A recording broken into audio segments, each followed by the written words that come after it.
Hi, everybody. It's Eric Murray from thesugarhuddle.com.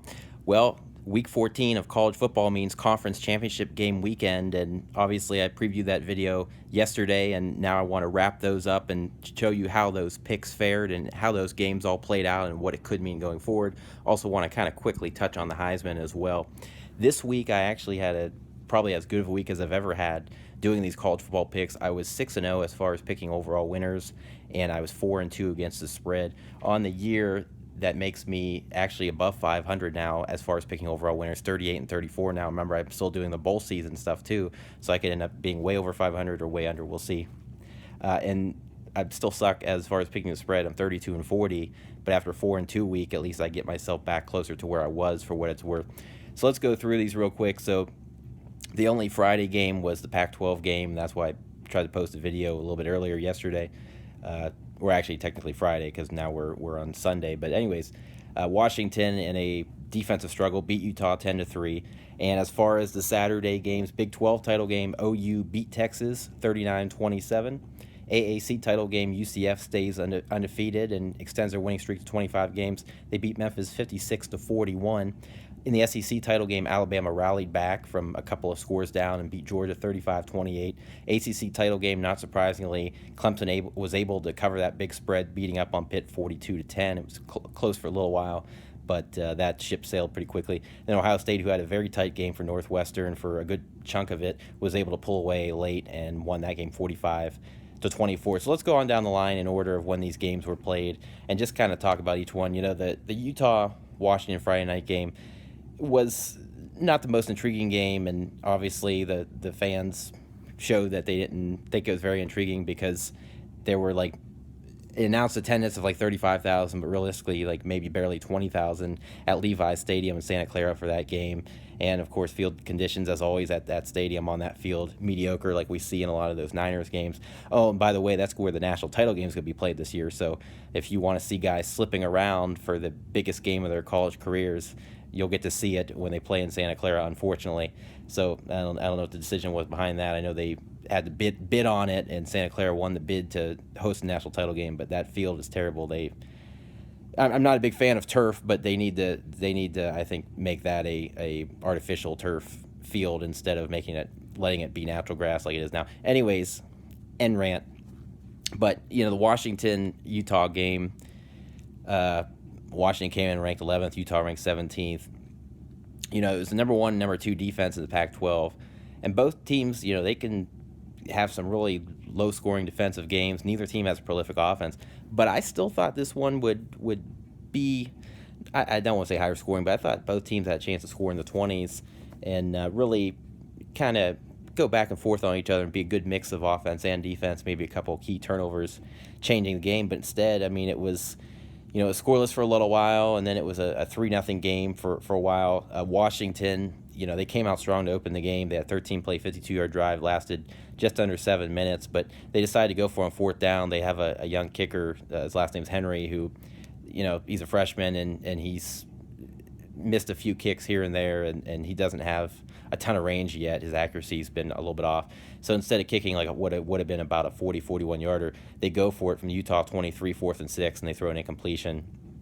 So it ends up being a turnover on downs. A couple drives later, they had a tip ball when they were inside the Utah 30. It wasn't Jake Browning's fault, but it went off of one of his receiver's hands. That led to a Utah interception. So that kind of kept Utah in it early, even though it was scoreless. It kind of kept Utah, psychologically speaking, in it early.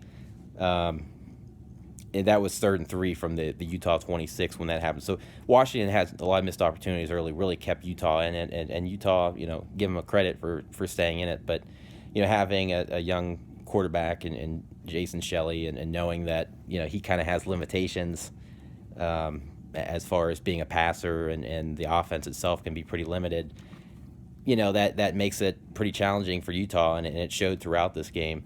Utah, it wasn't until the 1:15 mark of the second quarter, so basically an entire half, before they even crossed midfield. Before that, the number of plays run in opponent territory was 26-0 in Washington's favor. So Washington, like I said, out all these opportunities, kept missing out. And as far as Utah goes, wasn't until the end of the half when they actually finally started putting something together. But nonetheless, it was 3-0 game for quite some time there. Washington final drive of the half is when they, or what? Yeah, final drive of the half is when Washington finally put points on the board to make it a 3-0 game. 12-play, 44-yard drive lasted just over 6 minutes, and they settled for a field goal there. By the way, Washington with the win, it's their first Rose Bowl appearance since the year 2000. It's their second conference title in 3 years. But they went for it on fourth down a few times. They went for it on 4th and 12 in the third quarter after Utah tied it with a field goal. They were at the Utah 32, and it's hard to really blame them for not trying a field goal in that spot. But going for it, you kind of wonder if maybe they would have been in a better position to maybe take a 5-yard penalty and try to punt, something like that, knowing all the struggles that Utah is having. But it really didn't matter because eventually Byron Murphy, who went on to be the game's MVP, he had 2 crucial interceptions in the second half. The first was a pick six. It was interesting because the Utah receiver, he was kind of going down, diving to make the catch, and the ball kind of like bounced up and into the hands of Murphy, who took it back 65 yards the other way, made it a 10-3 ball game. So that was a tough break for them. As far as Utah, Shelley actually going back right before the half, they had a 3rd and 6 at the Washington 36, and he was sacked. It took him out of field goal range, so that was a missed opportunity there in the first half. That was on the same drive where they finally crossed midfield. Second half, when they tied it with a field goal, it was a 53-yarder by Matt Gay. Utah has exceptional special teams. That's the one leg up they had in this one, and he barely snuck it through. But after that, the next 3 interceptions, you had the pick six, and you had another interception, and then you had a turnover on downs on their final drive when they were inside of Washington territory, 4th down and long, and it looked like it should have been a pass interference against Washington that wasn't called. Looked like the defender came in just a little bit early, but it wasn't called, and so that was all she wrote. But Washington clearly outplayed Utah, but again, they just kept them hanging in there the entire game. And Washington side of it, Jake Browning, not a real amazing effort by any means. 21 to 33, 187 interception, not like that Washington State game. Myles Gaskin only had 71 yards and 23 carries, 119 on 40 carries as a team. So not exactly an offensive juggernaut for Washington, but they moved the ball a lot despite the numbers not looking too gaudy. They were 8 of 18 on third downs. Utah was only 4 of 12. Utah only had that 1 4th down attempt at the end, didn't get it. Washington was 2 of 4. Total yards, Washington had 306, Utah 188. So definitely not a great look for the conference because neither team looks like a real great competitor for the Rose Bowl, which more than likely will be Ohio State because it looks like Ohio State's probably not going to make it in the playoff. So, Washington will probably be like a 10, 12, 14-point underdog going into that one. Time of possession, Washington, 38 and a half minutes, 38-32. There was only 6 combined penalties in the game, so it was a pretty clean game. And as for Utah, like I said, Shelley, he's more runner than passer, 17 of 27, $137, 3 interceptions all in the second half, 9.3 QBR. As a team, 25 rushing attempts for 51 yards. I mentioned previewing this game that they really only have receiver-wise one big guy that makes a lot of plays for them, makes a lot of catches, that's super productive for them, and that's Britton Covey, and he only had 1 catch for 6 yards the entire game, 3 carries for 14 yards on a couple of kind of gadget type plays, and he ended up getting knocked out of this game. I believe it was in the third quarter, got banged up pretty good, and so that hurt Utah even more and really killed their chances. But that's how that one went. It wasn't the most exciting game in the world to watch. Defensive struggle, but a game that in a lot of ways Washington probably should have won by a bunch of points, and they left a lot of points on the table, but nonetheless they found a way to win, and that's all that matters for them. And then as far as Saturday's games, Big 12 title game was an earlier start time. It was a noon game. Oklahoma, a lot on the line, trying to avenge their only loss of the year when they lost 48-45 to Texas midseason, trying to avenge that. Kyler Murray, of course, an opportunity to possibly win the Heisman, and it wasn't a very good start. The first quarter, Texas played great defense. They led 7-3 at the end of the first quarter, and then they ended up, Oklahoma drove soon after, and they had to settle for another field goal, make it 7-6. So early on, Texas did a really, really nice job of playing stingy defense, the type of defense that they're occasionally capable of playing, but not surprisingly, like we see a lot in the Big 12, that doesn't last for long, and eventually both teams started to not only put up the yardage but actually started scoring the points. Those early touchdowns for Texas, by the way, Sam Ellinger runs of 16 and 3 yards for the touchdowns. He, of course, did things like that against Oklahoma, mid-season, and he did that in some other games this year, some other important wins for them. So that's not a surprise. But anyways, they were up 14-6 eventually, and like I said, after that, Oklahoma really started to take control. The 12-1, the now 12-1 Sooners, who won their fourth straight Big 12 title after this win. Murray, he ended up with a 6-yard touchdown pass to Grant Calcaterra that put them ahead 20-14 at the half. He had a 28-yard touchdown pass to CeeDee Lamb right before that. So, Oklahoma got off that slow start, and then late in that second quarter, the last 6, 7, 8 minutes, they finally started to find their groove, took the lead, and then they actually went up 27-14.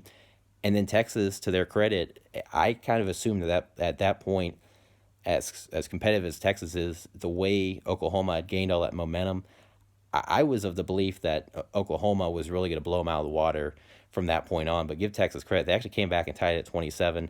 They missed the extra point on the second touchdown, or else they would have had a 1-point lead. But Ellinger, he connected with Colin Johnson for a 27-yard touchdown. Then his other big-time receiver, little Jordan Humphrey, had a short 5-yard touchdown reception. Like I said, the missed extra point did hurt their momentum a little bit. 27-27 ball game. But then OU, they were able to kick a field goal, make it 30-27. Then, they get the ball back again quickly. CeeDee Lamb with a big 56-yard reception, broke a couple tackles, and then he gets stripped at the end. And Texas recovers at their own 8-yard line. And then when you thought, okay, the momentum's back in their favor, OU's defense, which, as we know, hasn't exactly showed up at all the last 4 games coming into this one, they got it done, and they made a defensive play that really kind of turned this game around once more. Texas had that defensive play to get the ball back and prevent a score, but then Oklahoma ended up scoring on defense, and it wasn't a touchdown, it was actually a safety, because the second play after getting the ball back, Ellinger dropped back, and it was Trey Brown who came in on a blitz and just obliterated Ellinger in the end zone for the safety, made 32-27. And then on the ensuing possession, after getting the ball back on the safety punt, they drove down the field, chewed up some clock, and Murray found Calcaterra again, who made a beautiful one-handed 18-yard touchdown catch in the end zone, and that made 39-27, and that essentially put it away. So, that was really a really big sequence for Oklahoma, because Texas had all the momentum going there, even when they went back down by 3. And so to get that safety was arguably the play of the game, and then being able to officially close it out with that touchdown was pretty huge. On the day, looking at Texas first, Ellinger had another big game. Got to give him a lot of credit. He's a guy who definitely could be a Heisman dark horse next year if Texas can win a couple more games next year. He was 23-36, 349 yards, and 2 touchdowns. As a team, they only had 88 rushing yards on 32 carries, but he had 15 for 42, which led the team, and the 2 early touchdowns. Johnson had by far the best game of any of the receivers. He had 8 catches, 177 yards, and a touchdown. On the other side of it, for OU, Murray, I'll get to this in a little bit, but I think he's kind of taking control now of the Heisman race. I thought it was Tua's to lose. I think it's Murray's now, because he had such a big signature moment in a bounce-back victory. Their only loss of the year, they get to avenge it, and he looked really impressive in this one and outdueled Ellinger. He was 25-34, had 379 yards and 3 scores. They, too, didn't have a real great game running the football. They had 40 carries for just 129 yards, so just over 3 yards a carry and a touchdown. CeeDee Lamb, despite that fumble, still had 6 catches, 167 and a touchdown. One thing that'll be interesting, and I want to kind of hear, within the next couple of days, if it's going to be an injury that could keep him out. But if Oklahoma, who I think will get into the playoff after this win, if they get in, their big receiver, even bigger than CeeDee Lamb, is Hollywood Brown, Marquise Brown, and he was knocked out of the game early in the second half with an injury. I believe it was like an ankle or a foot, some kind of lower body injury. He had just 5 catches for 54 yards in this one, so he wasn't a real huge factor, and he got knocked out, and obviously frustrating for him. So it'll be interesting to see if it's an injury where he can bounce back by the time that the playoff rolls around, or bowl game if they have to settle for a non-playoff spot. because obviously without him, that'll be a huge loss.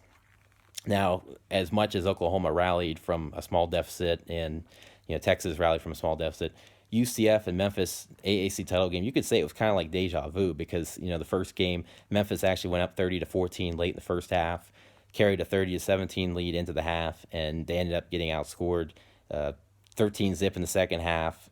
They lost, or no, I'm sorry, 14-zip in the second half, 21-0 run to end the game. They lost 31-30 to UCF, and really in that game, the big turning the tide was you didn't have enough big plays in the passing game, and your running game, which was so dominant in the first half, went away in the second half because you didn't run the ball enough. You didn't try to run the ball enough. The play calling from Mike Norvell and company was pretty suspect. And guess what? Same thing happened here. UCF, who of course now is without McKenzie as their starting quarterback, Mackenzie Milton as their starting quarterback, and they have a freshman making just his what I guess it would be his first career start in Daryl Mack. And you had UCF on their own home field, conference title game on the ropes, and Memphis couldn't finish the job. Early on the way it went, Darrell Henderson, who was the second leading rusher in the country, had 1,699 yards, 19 touchdowns, high yard per carry average, and all that good stuff. He had two early touchdown runs. He came out, opening possession, 62-yard touchdown run, just lit it up that first touchdown.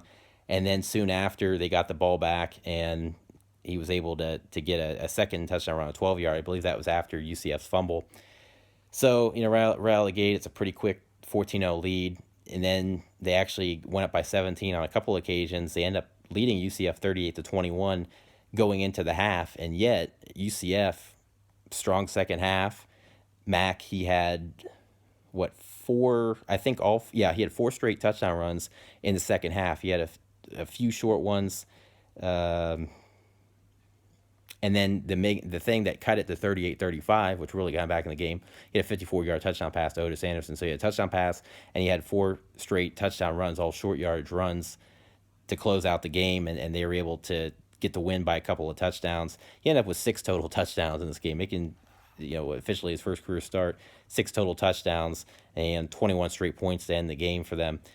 They had 2 receivers that went over 100 yards. Mack had 6 total touchdowns. He had 18 carries for 59 yards, so not gaudy numbers, but again, all short yardage touchdown runs. And passing wise, he was 19 of 27, 348, and 2 touchdowns. So over 400 total yards, 6 touchdowns, just as impressive as any quarterback, any player was for these conference championship games on Saturday. Greg McCrae, who was important in their first win, he had 24 carries, 206, and a score. As a team, they had 62 rushing attempts, 350 yards, and 6 touchdowns. On the other side, for Memphis, they still had 401 rushing yards on 45 carries and 4 touchdowns. But the thing is interesting, I mentioned Henderson. He had 10 carries. He had just 10 carries, but he had 207 yards and 3 touchdowns in the first half. He had 6 carries, all of 6 carries. That's all they gave him for 3 yards in the second half. That's what they did in the first game, and it killed them. And obviously, Memphis didn't learn their lesson, so it's hard to feel bad for them because they shot themselves in the foot.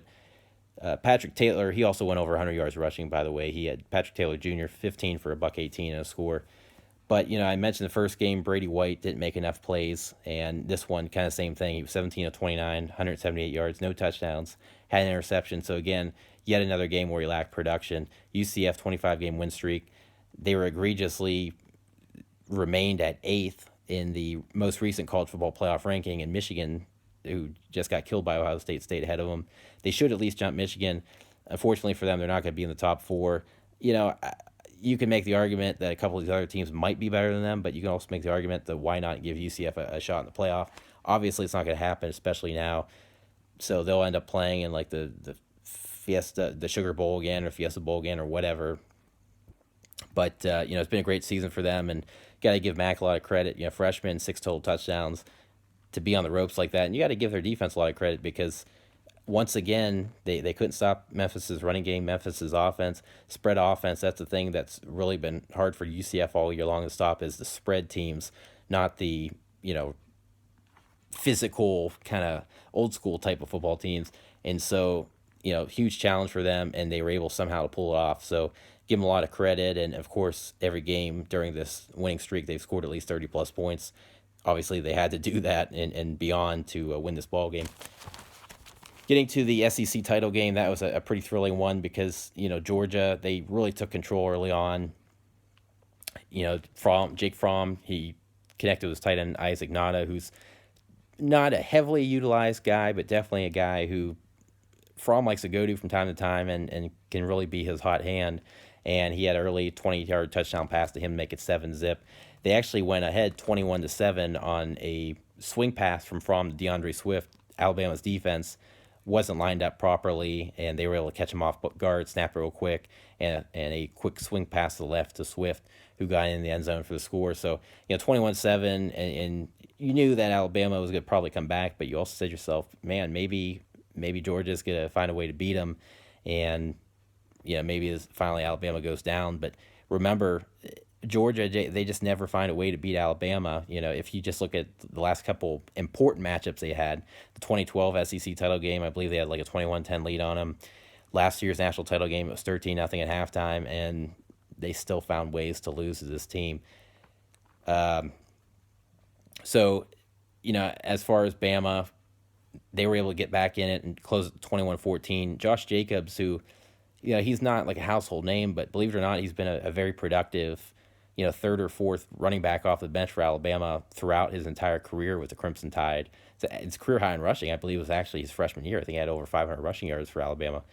But, they drive down, try to cut it to 21-14. He tries to power his way in the end zone. And on his second effort, still short of the goal line, he actually got stripped, and the ball bounced in the end zone. He recovered it, but because it was such a bang-bang play, the Georgia defender had actually knocked it out of his hand and recovered it in the end zone. And because it was a bang-bang play, the officials called it a touchback. So you figure, wow, this is a huge break. And then, of course, they showed the replay, and they reviewed it, and it ended up being a touchdown. Alabama, there were 2 other times where they actually fumbled the ball away and were able to recover their own fumble. And I think another one was also in Georgia territory. So they got enough right bounces. But Alabama, the entire first half, they're way out of sync. Tua, I didn't write it down, but I know he was like, he started the game like 3 for 10 for something like 15 yards and had an early interception. And then his numbers started to go up a little bit because he ended up with a longer touchdown pass, and he started to get into a little bit of a groove. But he was way out of sync. Definitely wasn't the Heisman signature performance he needed. 4 drop passes, all of them were pretty egregious drops, some costly drops. The defense wasn't completely on the same page. So it was very, very similar in some ways to last year's national title game. And yet Alabama, the reason why they're the best program in college football, they found a way to get it done. Obviously, I mentioned they won the game 35-28. So Georgia ends up, in the second half, they score another touchdown to get back up by 14. It's 28-14. Tua throws his second pick, another bad pick. He has this tendency where he tries to kind of force things and tries to, kind of throw the ball when he shouldn't. And anyways, it was another costly pick that really killed him. But then he bounced back. They got the ball back, and he threw a 51-yard touchdown pass at Jalen Waddle. Waddle basically just ran across the formation, and, there was nobody on the far sideline. He was able to beat him to the corner and win the foot race to the end zone. So, that was pretty big there. But anyways, Riley Ridley, who's the brother of Calvin Ridley, obviously a former Bama alum, NFL rookie with the Falcons, he had a 23-yard touchdown reception, which made it 28-14. Georgia shot themselves in the foot because they could have made it 31-14 with a 30-yard field goal. And Rodrigo Blankenship, one of the best kickers in America, he missed it just barely wide to the left. I mean, it just sailed to the last second. And then that led, of course, to the Tua touchdown, which cut it back to 28-21. And then what happened after that is Tua got knocked out of the game. He's been dealing with ankle and knee and lower body injuries throughout the season, especially the second half. And he finally got knocked out of the game, not having a real great game. And Jalen Hurts, who hasn't been the greatest passer in the world, not on the same level as Tua, he has to come in the game, and he ends up putting up a heroic performance because he led a 16-play, 80-yard drive that lasted just over 7 minutes, and it tied it at 28. He found Jerry Jeudy on a 10-yard touchdown with 5:18 to go. And then this is where Georgia, you could talk about, Alabama rallied back and tied at 28. But this is where Georgia really killed themselves and really lost some momentum in this one. So they're forced to punt. There's about 3 minutes left in the game, and they're right at midfield.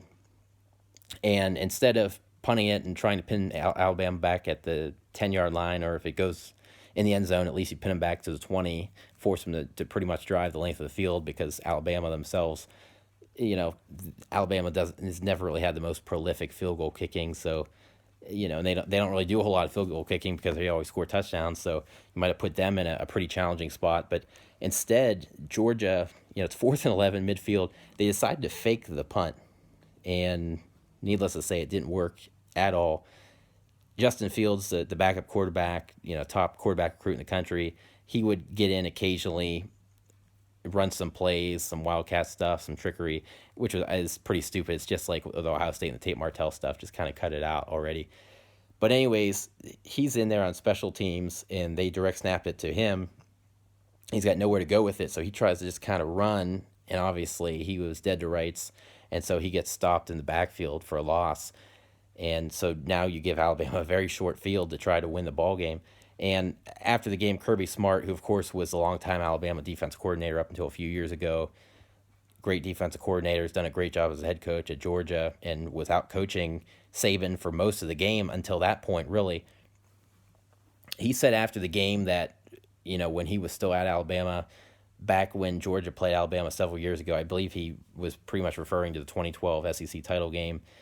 Georgia ran the same exact play in that game that they tried to run, the same trick play on a fake punt that they tried to run in this game against Alabama in this instance, and it worked.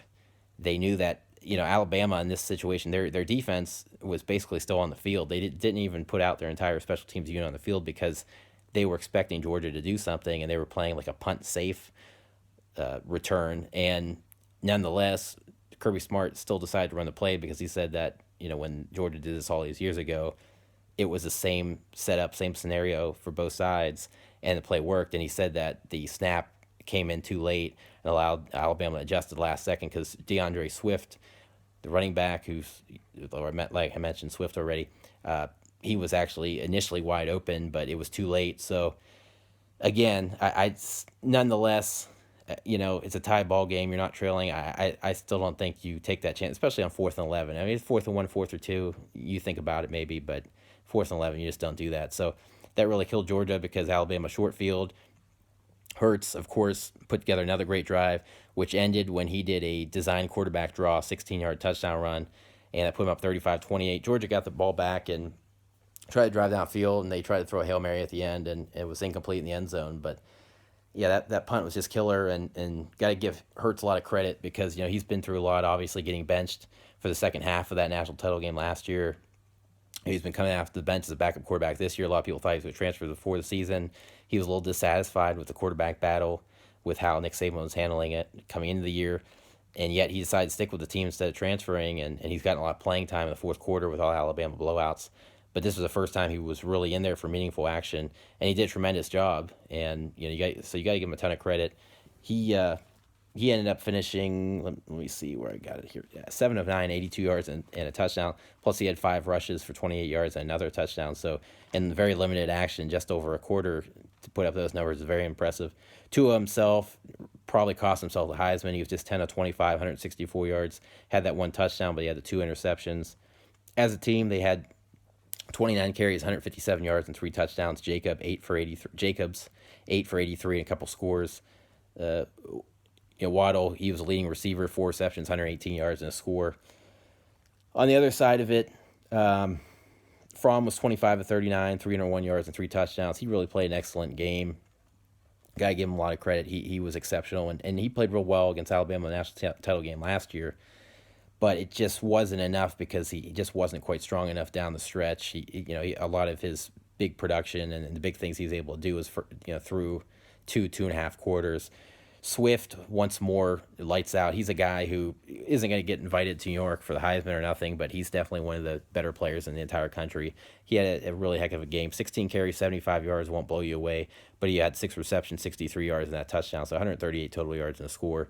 His backfield mate, Elijah Holyfield, 14 carries, 60 yards, so a decent effort there. But overall, Alabama, they roll tide. They roll into the college football playoff as the 1 seed, and you got to give them a lot of credit. I mean, they showed again why they're the best program in the country, and why they're the best team in the country. It definitely took a lot against Georgia to get this get this done, just like last year's game. So in the end, they were able to outplay Georgia just enough to rally back and get this win. So 21 straight unanswered points. And then the last two games, the 8 o'clock games, we knew those were going to be pretty uneventful games. The ACC and the Big Ten titles. Like I said, Clemson was heavily favored over Pitt. Pitt came in at 7-5. Clemson undefeated, looking for their fourth straight ACC title, 27.5-point favorite. So basically a four touchdown favorite.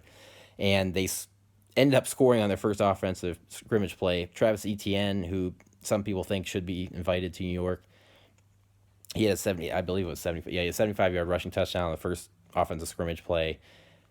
Pitt then fumbles. Christian Wilkins, one of those great defensive linemen for Clemson, he recovers at the 21, returns at 18 yards to the 3. Etienne then scores on the next play, 2 quick touchdowns to go ahead 14-0. Shockingly, though, they were playing in the rain. They were playing at the Panthers Stadium, Bank of America Stadium in Charlotte. And, the field conditions weren't very good, waterlogged, mud-filled type of field. And, conditions that are really more favorable to a team like Pitt, who's used to playing that sort of weather. Pitt, surprisingly, they scored 10 straight points. They forced 2 or 3 Clemson punts in a row there. They get a field goal, make it 14-3, and then they cut the gap to 14-10 on a short Olsen touchdown run. But then Clemson, they weren't going to let themselves get upset in a game where there's no reason for them to get upset.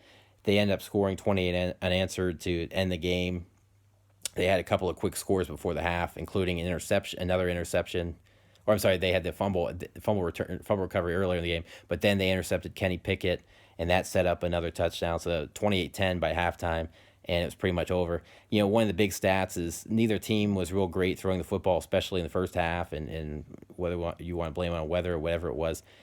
Kenny Pickett from Pitt, not a real great, passer to begin with, averages like 152 passing yards a game, 12 touchdowns and 5 picks.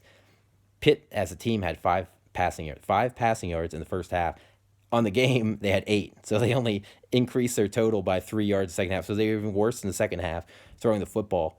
Kenny Pickett was 4 of 16, had just 8 yards. Again, just 8 yards on 4 of 16 passing and interception. So he had, I guess it would be negative,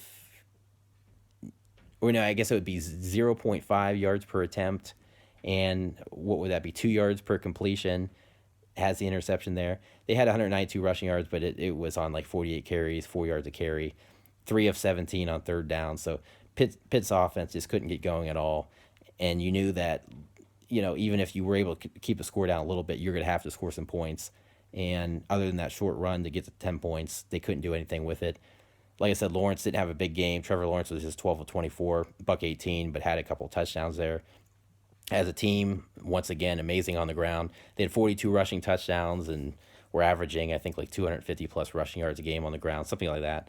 And they ended up with 4 more rushing touchdowns, 8.6 yards a carry, 35 carries, 301 in this, which is ideal when you're playing in this weather. T. Higgins had both touchdown receptions. He only had 3 receptions total for 36 yards, but he had the 2 touchdowns. So, not surprisingly, Clemson, ran away with this one. ETN, 12 carries, buck 56. That's exactly 13 yards a carry. Those 2 early scores. Not really a whole lot to say. I mean, you kind of expected Clemson to win big, and if Pitt was able to keep it close, quote unquote, would be like maybe 20 points. So Clemson rolls into the college football playoff as very likely the 2 seed, and more than likely they'll play Notre Dame, who's obviously didn't have a conference title game because they're an independent, even though they're basically an unofficial ACC team. So they'll likely play each other in one of the college football playoff semifinal games. And then another team who's competing for that fourth and final playoff spot is Ohio State. Ohio State was in a really tough position because a lot of people said they needed quote-unquote style points, especially going against Northwestern, who came in with 4 losses, barely in the top 25, ranked like 21st. So they were in a position where, look, Oklahoma's ahead of them, and Oklahoma's playing a more impressive opponent.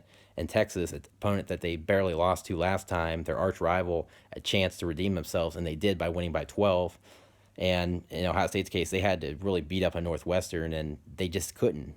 They scored very, very quickly out of the gate to go up 7-0, and then all of a sudden, it's like I can't remember if it was 14-0. Then Northwestern scored. It might have been 7-0, and then Northwestern scored a tie. But anyways, Northwestern a long 77-yard touchdown run. Then Ohio State was able to go on a little bit of a run. They Dwayne Haskins, 3rd and 20 from the Northwestern 42 late in the half. I think there was just over a minute to play, and he connected with Terry McLaurin on a 42-yard touchdown pass down the right sideline, made it 24-7 at the half. So you said to yourself at that point, okay, if Ohio State can build upon this and have a big third quarter, then they can have like a 45-7, 52-7, 14 type blowout.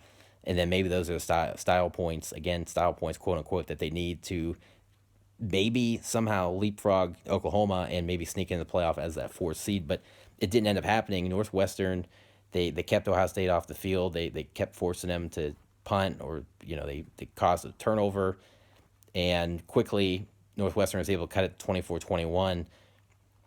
Clayton Thorson, who's their quarterback, who's deceptively mobile, he led a 5-play, 75-yard drive to start the half. He had an 18-yard touchdown run on a scramble. Their next drive, 11 plays, 85 yards. He found Cameron Green, who I believe was one of their tight ends, on a short pass, wide open, near the goal line, and he was able to score on that and make it 24-21.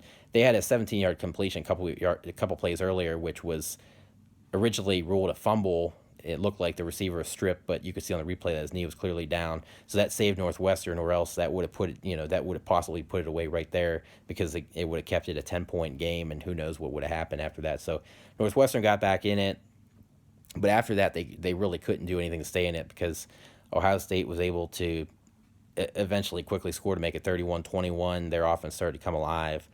They missed a field goal along the way, but it didn't matter. Dwayne Haskins, he started going off. He started tossing touchdowns left and right. He ended up with 499 yards passing, 5 touchdowns, 1 pick. He was 34-41. He's had over 400 passing yards in each of the last 3 games. That'll get him to New York. And again, I'll get to the Heisman in a second here. Chase Young, defensive end. He's the next superstar defense lineman at Ohio State. He had a big game against Michigan, and he went off again in this one. I don't have the official stats. I couldn't find a box score with his official stats, but he definitely had to have had a couple of sacks, and I believe he was responsible for forcing 1 or 2 fumbles in this one. So he had a big game. Ohio State, once again, they struggled running the ball. Mike Weber had a costly fumble in the second half. Northwestern couldn't capitalize on it, but that really kept Northwestern in the game once more. And as a team, they had 46 carries for just 108 yards and a touchdown. So again, another outing where running the football was a challenge for them. They're a big team, especially Urban Meyer. They're a big team when it comes to running the ball, and once again they kind of dropped the ball there, but they've become pass heavy, and Haskins, gotta give him credit, got the job done. 4 different receivers had touchdown receptions, and that's pretty much it for Ohio State. But anyways, Thorson, he was 26 of 43, 265 yards, had 1 touchdown, a couple interceptions. He's considered an NFL prospect, and he doesn't have the best talent around him. He there were a couple times where he got hit on the arm, and both of them led to fumbles. Overall, I mean, there were a couple times where he forced some things where he shouldn't have. Or I'm sorry, the second time he got hit on the arm, it actually led to an interception, which was costly, but because I think it was still 24-21 at that point. But he played a little bit better probably than the numbers. As a team, they had 25 carries, 153 yards, and 2 touchdowns, with 77 of it was on John Moten's early touchdown, which cut the gap to 14-7. But Northwestern, their athletes, quote unquote, aren't on the same level as Ohio State's.